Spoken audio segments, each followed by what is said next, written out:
Hello everyone, आप सभी का स्वागत है मैग्नेट ब्रेन्स हिंदी पर। मेरा नाम है अंकुर ववेले और आप मेरे साथ पढ़ रहे हैं कक्षा 10वीं का भूगोल। हम भूगोल यानी कि ज्योग्राफी के अंतर्गत अपना चैप्टर नंबर 6 कंटिन्यू कर रहे हैं, उसी को हम पढ़ रहे हैं। तो आज हम बात करने वाले हैं उद्योगों के वर्गीकरण के बारे में, है ना। क्योंकि हमारे चैप्टर का नाम ही है विनिर्माण उद्योग, मैन्युफैक्चरिंग इंडस्ट्रीज। तो आज हम बात करेंगे क्लासिफिकेशन ऑफ इंडस्ट्रीज के बारे में, उद्योगों का वर्गीकरण कैसे किया जाएगा। अब आपके दिमाग में आएगा कि सर ये वर्गीकरण क्लासिफिकेशन की आवश्यकता क्यों होती है। तो अब सबसे पहले हम आवश्यकता के ऊपर ही जानेंगे। मैं एग्जांपल उठाऊंगा आपके परिवार से, आपके समाज से, आपके घर से कि हम वर्गीकरण क्यों करते हैं, है ना। वर्गीकरण के पीछे कारण क्या होता है, तो हम ये जानेंगे कि भाई आपको चीजों को तोड़ना क्यों पड़ता है, मतलब अलग अलग पार्ट में देखने की जरूरत क्यों पड़ती है, वैसा हम समझने की कुछ कोशिश करेंगे। तो वीडियो में आगे बढ़ने से पहले मैं आपको बता दूं कि मैग्नेट ब्रेन्स हिंदी जाना जाता है अपनी मुफ्त शिक्षा के लिए। मतलब कि आपको यहां पर किसी प्रकार का कोई पेमेंट नहीं करना है, ना ही आपको किसी प्रकार का कोई सब्सक्रिप्शन परचेज करना है। आपको सभी वीडियोस यहां पर मिलते हैं बिल्कुल निःशुल्क, वो भी क्वालिटी कंटेंट और बेस्ट टीचर्स के साथ। तो चलिए बात करते हैं अपने टॉपिक के बारे में कि उद्योगों का वर्गीकरण क्या हो सकता है। तो वर्गीकरण जैसे ही जाएंगे, है ना, चूंकि यहां पर तो आपने देख लिया कि दो तरीके से बांटा। बांटने के पहले हम आगे जाते हैं कि आप क्या सोचते हैं, आप कैसे देखते हैं इस चीज को। मतलब आपके बारे में अगर बात करूं, अगर मैं आपको एज ए स्टूडेंट कंसीडर करता हूं, अगर मैं आपको विद्यार्थी के तौर पर देखता हूं, तो मैं पाऊंगा कि आप विषयों को लेकर क्लासिफाई कर लेते हैं, विषयों को वर्गीकृत कर लेते हैं। हर एक सब्जेक्ट के अंदर भी आप कुछ चैप्टर्स को आसान, कुछ को कठिन, कुछ को बोरिंग, ऐसा कुछ बांटते हैं। बांटने के पीछे कारण क्या है, सबके अपने अपने लॉजिक होंगे। जैसे अगर कोई पढ़ने वाला बच्चा होगा तो वो बोलेगा आसान को जल्दी खत्म करें, कठिन पर मेहनत करें। कम पढ़ने वाले होंगे तो उनका ये होगा कि भाई आसान आसान ज्यादा कर लो तो ताकि पास हो जाए, हम कठिन को थोड़ी बहुत देख लेंगे। और कम पढ़ने वाले या ना पढ़ने वाले तो वो निकालते होंगे बोरिंग और ऐसा और वैसा वैसे करके। तो आप सब्जेक्ट को बांटते हैं। जैसे आप देखते होंगे मैथ आपने बांटा, फिजिक्स आपने बांटा, केमिस्ट्री आपने बांटा, हिंदी आपने बांटा, इंग्लिश। अरे हिंदी इंग्लिश अलग क्यों पढ़ाते हो, एक ही किताब में। तो पहला चैप्टर हिंदी का पढ़ेंगे, दूसरा अंग्रेजी का पढ़ेंगे, तीसरा संस्कृत का पढ़ लेंगे, चौथा सामाजिक विज्ञान का जाएगा। तो क्या होगा इससे क्या हमारी बातें, क्या हम चीजों को बहुत सही तरीके से समझ पाएंगे, या जो समझाने आता है आपका हर एक लेक्चर में टीचर बदल जाएगा। बोले अब कल तो आप फलाने सर आए थे, आज ये वाली मैडम आई है, फिर परसों वो वाले सर आएंगे। तो इससे क्या होगा कि आपको समझने में तकलीफ आएगी। तो सबसे पहली चीज तो क्लासिफिकेशन या वर्गीकरण के पीछे आपको मान के चलना चाहिए कि हम किसी भी चीज को अलग अलग पार्ट में क्यों बांटते हैं। तो बांटने के पीछे कारण यह है कि उनको समझना आसान हो जाए। जैसे आपके विषय मैथ की एक किताब अलग होती है, मैथ में भी पोर्शन बना दिए गए कि भाई अर्थमेटिक वाला पोर्शन अंक गणित ये होगी, है ना, आपकी रेखा गणित ये होगी, ऐसे कुछ बांट दिया गया। तो ऐसे ही क्या करते हैं कि हम चीजों को जब समझना है, क्योंकि हम इंडस्ट्री तो सारी है, उद्योग हमको सब दिखते हैं, लेकिन हम कैसे उनको सही मापदंड पर रख पाएंगे, कौन सी इंडस्ट्री ज्यादा फायदेमंद है, कौन सी इंडस्ट्री ज्यादा नुकसानदायक है, कौन सी इंडस्ट्री हमारे लिए क्या कर रही है, कैसे पता कर पाएंगे। तो हमको बांटना पड़ेगा कि इस प्रकार की इंडस्ट्री, इस प्रकार की इंडस्ट्री और इस प्रकार की इंडस्ट्री। समझ में आई बात। जैसे आप देखें समाज को भी आप बांटते हैं अलग अलग तरीके से, सब जगह वर्गीकरण है, क्लासिफिकेशन है सब जगह। अब यहां पर जो समाज बटा हुआ है इसको क्लासिफिकेशन नहीं कहेंगे, क्या कहेंगे, विभेद कहेंगे, डिस्क्रिमिनेशन कह सकते हैं। धर्म के आधार पर लोगों में अंतर पैदा कर, हालांकि क्लासिफाइड है सब जगह। आप धर्म के आधार पर देखते हैं, हम हिंदू, मुस्लिम, सिख, ईसाई, है ना, इन सब में बटे हुए हैं। जातियों के आधार पर भी हर धर्म में आपको जातियां देखने को मिलेंगी, तो वहां पर अंदर क्लासिफिकेशन। हर समाज ऊंच नीच के आधार पर भी बटा हुआ है। और सबसे बड़ी क्लासिफिकेशन कोई भी समाज में देखेंगे, दो वर्ग मिलेंगे, एक महिला वर्ग, एक पुरुष वर्ग, ये दोनों होंगे। और ऑलमोस्ट आप मान के चलना कि हर एक जगह महिलाओं की स्थिति लगभग एक सी है, चाहे किसी भी धर्म में बात करें, चाहे किसी भी जाति में बात करें, चाहे किसी अमीर के यहां बात करें, चाहे किसी गरीब के यहां बात करें। तो यहां पर भी आपने बांटा ना, क्या जरूरत थी महिला को अलग बांटने की। आप सबको इंसान कहते थे कि बोले उस देश में इतने इंसान रहते हैं, कहते थे आप, लेकिन कहते हैं ना कि उस देश में इतने पुरुष हैं, इतने महिला हैं, और इतने बाहर के लोग हैं, इतने अंदर के लोग हैं, ऐसा कुछ कहते हैं। तो बांटने के पीछे कारण क्या, ताकि आप एकदम आपका सोचना और आपकी जो थिंकिंग प्रोसेस है, आप जो सोच रहे हैं वो सीधे सटीक आप बैठा पाएंगे। अरे इनके बारे में बात हो रही, तो आपको तुरंत क्लिक कर जाए कि अच्छा ऐसे बारे में बात हो। तो बांटने के पीछे कारण क्या है, क्लासिफिकेशन करने के पीछे कारण सिर्फ इतना है कि चीजें आपके दिमाग में बैठ जाएं।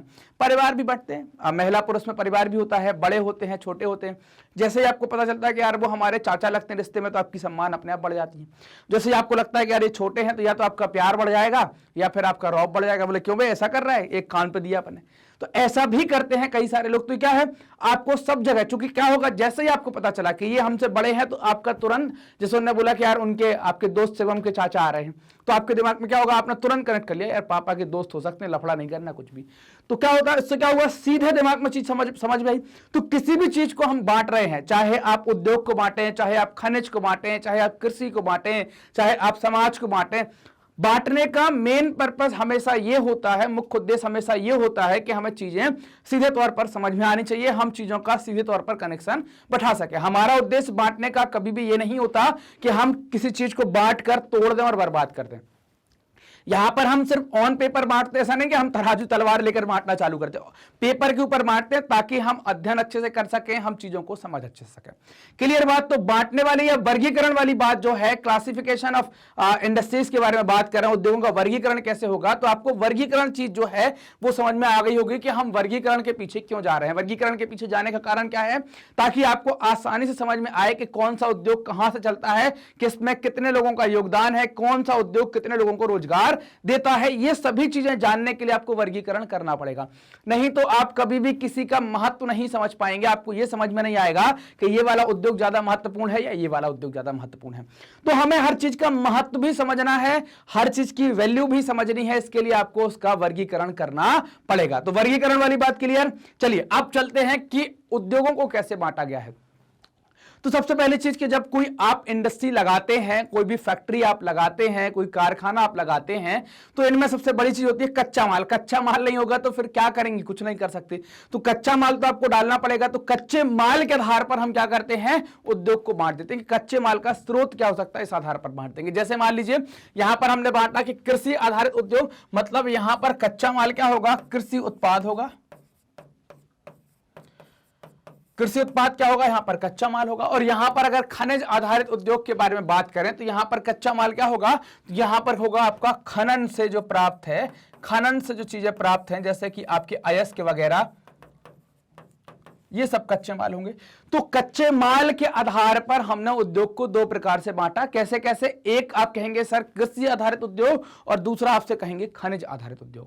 तो आपसे कभी पूछ लें कि भाई कच्चे माल के आधार पर या कच्चे माल के स्रोत के आधार पर उद्योगों को कितने में बांटा गया, दो में, कृषि और खनिज आधारित उद्योगों में इसको विभाजित कर दिया गया है। अब बात करेंगे कृषि आधारित उद्योग, एग्रो वेस्ट इंडस्ट्रीज के बारे में जो हम बात कर रहे हैं, उसमें आपको इतने सारे उद्योग मैंने लिखकर आपको दिए हैं। जैसे आप देखें सूती वस्त्र उद्योग, इसमें हम क्या बनाएंगे, कपड़ा बनाएंगे, जो हमने अभी आपके सामने पहन के रखा है, जो आपने पहन के रखा है वो। अभी ठंड आने वाली है तो हम ऊनी कपड़ा बनाएंगे, स्वेटर जैकेट ये सब तैयार करेंगे, तो वो वाला। पटसन, जिसका आप बोरी, आप तुअर की दाल खरीद कर लाते होंगे, चावल खरीद कर लाते होंगे, शक्कर की चीनी की बोरी खरीद कर लाते होंगे, तो बोरी किससे बनी होती है, पटसन से बनी होती है। तो पटसन भी, उसकी भी खेती होती है। रेशम, जो लोग बहुत अच्छा एकदम चमकता हुआ कपड़ा पहनते हैं, तो रेशम भी एग्रीकल्चर का ही प्रोडक्ट है, जिसमें हम क्या करते हैं, शहतूत के पत्तों पर रेशम के कीड़ों को पालते हैं और उनसे फिर हम रेशम प्राप्त करते हैं। रबर, चूंकि आपको बताया गया है पिछले चैप्टर्स के अंदर कि रबर में हम पेड़ में कट लगाकर रबर को इकट्ठा करते हैं लैक्टस के रूप में, और फिर इससे क्या करते हैं, अपने अपने साधन तैयार करते हैं रबर के। चीनी, बिना चीनी के तो सब फीका फीका हो जाएगा। मिठास के लिए बनाई गई चीज चीनी, गन्ने से इसको बनाते हैं, इसके बारे में भी, ये भी क्या है आपका कृषि आधारित। चाय, पेड़ की पत्तियां तोड़कर सुबह हमारी मूड़ बनाने वाली जो चीज होती है उसको आप चाय कहते हैं। वैसे ही कॉफी भी है। और वनस्पति तेल, जिसको आप डालडा या और दूसरी चीजें आप कहते हैं, वेजिटेबल ऑयल जिसको आप कहते हैं वनस्पति तेल, तो इन सब का भी उपयोग होता है हमारे जीवन में। या ये भी बहुत बड़े स्केल पर, बड़े स्तर पर इनकी फैक्ट्रीज लगाई गई हैं, तो इनका उपयोग अलग अलग आप देख सकते हैं। कोई भी चीज ऐसी नहीं है जिसका उपयोग आपके जीवन में ना होता हो, आपके जीवन में इसका उपयोग होता ही है। तो क्लियर बात कि एग्रीकल्चर में हमने कौन सी, या एग्रो वेस्ट इंडस्ट्री में कौन सी इंडस्ट्री डाली, जो भी हमने लिखे हैं, तो इनमें हर चीज कृषि उत्पाद से बन रही, चाहे चीनी की बात करें, चाहे चाय की बात करें, चाहे रेशम की बात करें, चाहे पटसन की बात करें। तो आगे बढ़े, ये बात क्लियर। तो चलिए अब बात करेंगे खनिज आधारित उद्योग क्या हो सकते हैं, मिनरल बेस्ड इंडस्ट्रीज क्या हो सकती हैं। तो मिनरल बेस्ड में आप देखें लोहा और इस्पात, इसमें भी आपको क्या करना पड़ेगा, अयस्क निकालना पड़ेगा, खनन करना पड़ेगा, फिर उसके बाद आप क्या कर पाएंगे, उसके बाद ही फिर आप लोहा या इस्पात बना पाएंगे। सीमेंट आप अगर देखें तो सीमेंट के लिए भी आपको चूना, पत्थर, जिप्सम, इन सब की आवश्यकता होगी, वो भी जमीन से आपको निकालना होगा। एल्यूमिनियम, इनके लिए भी आपको अलग अलग एल्यूमिनियम के अयस्क निकालने पड़ेंगे। मशीनें बनाने के लिए आपको लोहा और इस्पात की आवश्यकता होगी। औजार और पेट्रो रसायन, ये इनकी स्थिति भी कुछ वैसी है, ये भी सब क्या है आपके खनिज आधारित उद्योग होते हैं। तो ये सारे उद्योग खनिज आधारित हैं और इसके पहले वाले उद्योग जो देखे थे वो कृषि आधारित हैं। दोनों का आधार हमने इस आधार पर डिसाइड किया है कि वहां पर कच्चा माल कृषि का उत्पाद है, यहां पर कच्चा माल जमीन से खोद कर लाया हुआ कोई खनिज या कोई अयस्क या कोई प्राकृतिक ऐसी चीज जो खनिज या अयस्क के रूप में हमको मिलती है, उसका हम यहां पर कच्चे माल के रूप में उपयोग करते हैं। क्लियर बात? अब ये तो हो गए थे, पहले हमने बात करी थी कच्चे माल के आधार पर। अब बात कर रहे हैं भूमिका के आधार पर, according to their main role, उनका उद्देश्य क्या है, उनकी भूमिका क्या है, इसके आधार पर।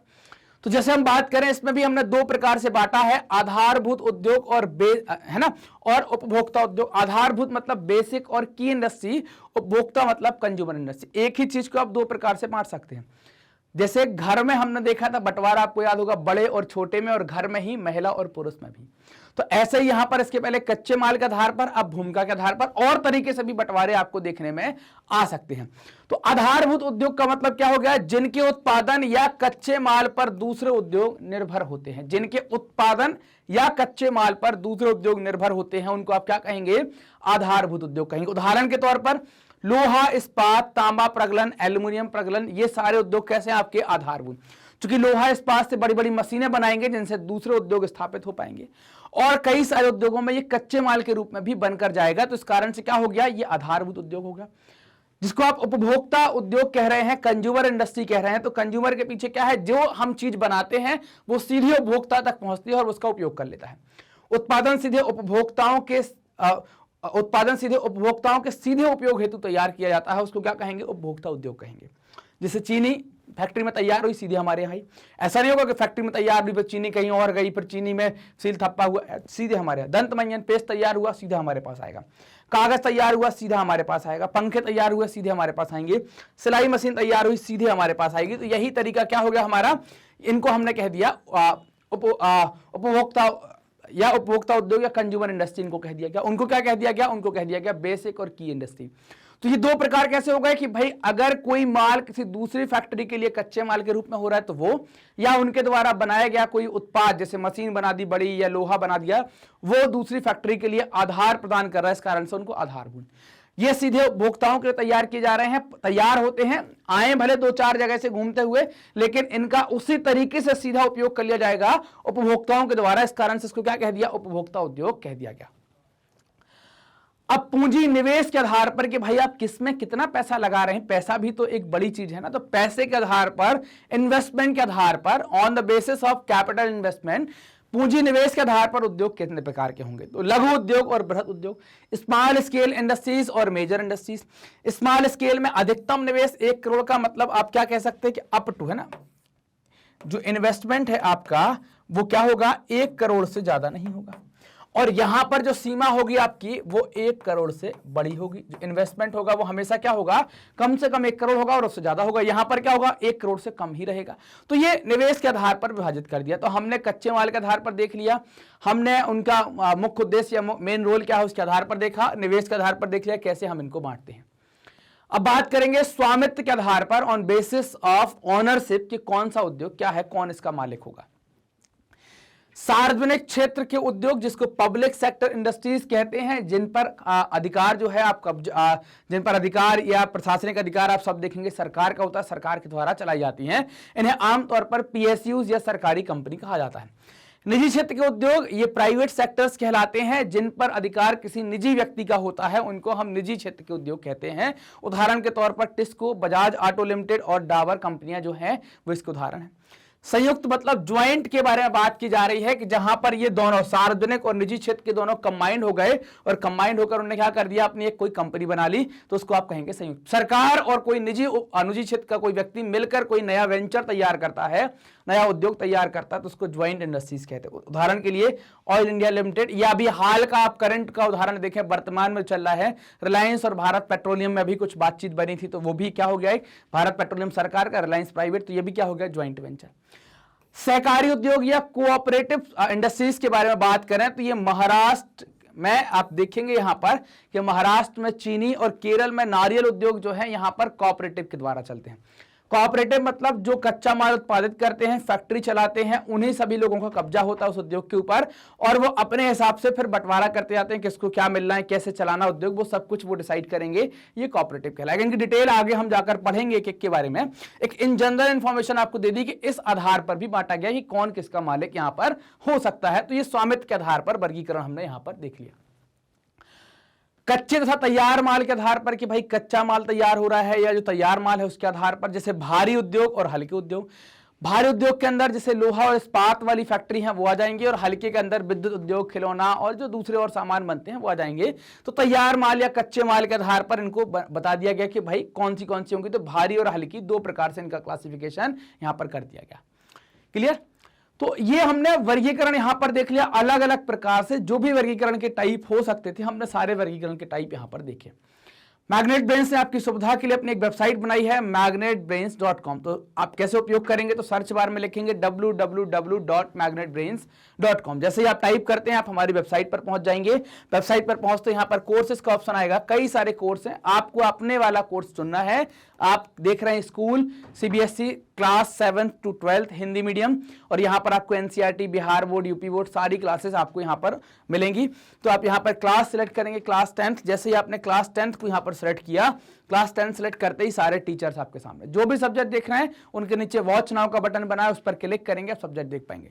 सपोज करिए कि आपको ज्योग्राफी यानी कि भूगोल देखना है, आपने यहाँ पर वॉच नाउ पर क्लिक किया। वॉच नाउ पर क्लिक करते ही क्या हुआ कि वो एक वेबसाइट आपकी मतलब एक चैप्टर वाइज प्लेलिस्ट आपकी ओपन हो जाएगी। सारे चैप्टर आपके सामने, जो चैप्टर देखना है उस पर क्लिक करो, उसके सारे वीडियो आप आसानी से देख सकते हो। वीडियो कुछ इस तरीके से चलेंगे। यहां पर आपने एक टॉपिक कंप्लीट किया, अगले टॉपिक पर जाना, तो यहीं पर आपको सुविधा दी गई है। यहां पर एक बटन बनाया गया है नेक्स्ट वीडियो का, आप तुरंत दबाइए, अगले वीडियो पर चले जाइए। तो परेशानी नहीं होगी, समस्या नहीं होगी, किसी प्रकार की समय की बचत होगी। आप सभी लोग जानते हैं कि मैग्नेट ब्रेन्स हिंदी माध्यम के विद्यार्थियों के लिए कक्षा 7वीं से लेकर कक्षा 12वीं तक का संपूर्ण पाठ्यक्रम बिल्कुल निःशुल्क में उपलब्ध करा रहा है। तो वीडियो कैसे प्राप्त करेंगे, तो वीडियो प्राप्त करने के लिए आपको क्या करना है, आपको मैग्नेट ब्रेन्स हिंदी को सब्सक्राइब करना है, और जो वीडियो आप देख रहे हैं उनको लाइक करना है, अपने दोस्तों के साथ जरूर शेयर करें। शेयर इसलिए करें ताकि सभी लोग इसका फायदा उठा सके। कमेंट सेक्शन में जाएं, वहां पर आप अपने डाउट भी बता सकते हैं और आप हमें भी बता सकते हैं कि आपको वीडियोस कैसे लग रहे हैं। धन्यवाद।